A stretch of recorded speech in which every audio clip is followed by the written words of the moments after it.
కొంతమందిలో white hair, grey hair కూడా వచ్చేస్తూ ఉంటుంది. Correct. దీని కోసం కూడా చాలా రకాల Right. క్రీమ్స్ అప్లై చేస్తూ ఉంటారు, డైయింగ్ చేయించేసుకుంటారు. Correct.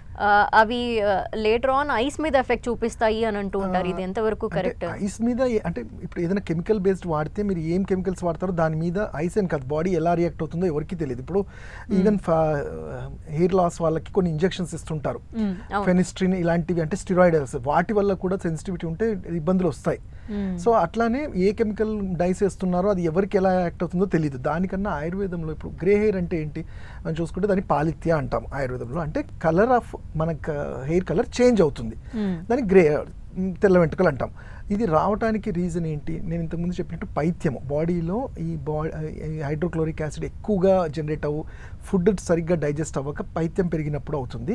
ఇంకోటి కాల్షియం ప్యాంటోథినేట్, అంటే మనం తీసుకునే ఫుడ్లో సరైన కాల్షియము, అలానే హెయిర్కి కావాల్సిన పిగ్మెంట్స్ అంటాం దాన్ని మెలనోసైట్స్, ఇవన్నీ కూడా మనకి ఫుడ్ న్యాచురల్ నుంచే వస్తాయి. ఇవి ఎప్పుడైతే డిస్టర్బ్ అవుతాయో కలర్ చేంజ్ అవుతుంది.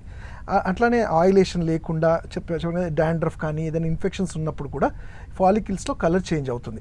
సో దానికి సింపుల్ చిట్కా అంటే ఒకటి ఏంటంటే మనం డైస్ నట్టు ఈ కెమికల్ డై కాకుండా ఇంట్లోనే మనం చేసుకోవచ్చు. దానికి ఏంటి, మెంతి కూరని తీసుకొని, మెంతి కూరని బాగా పేస్ట్ లాగా చేసుకొని, హైబిస్కస్ అంటాం, మందార ఆకు దీంట్లో కలుపుకొని కొంచెం మన నూనె, కొబ్బరి నూనె అయినా పర్లేదు, ఆల్మండ్ ఆయిల్ అయినా పర్లేదు, వీటి మిక్స్ చేసి హెయిర్ ప్యాక్ లాగా ఫస్ట్ కొంచెం స్టీమ్ ఇచ్చి హెయిర్ ప్యాక్ లాగా వేయటం వల్ల ఫాలికిల్స్లో ఆ కలర్ చేంజ్ అవ్వడానికి ఏదైతే కారణం ఉంటుందో ఆ మెలనోసైట్స్ని అబ్జర్వ్ చేసుకోవడానికి హెల్ప్ అవుతుంది.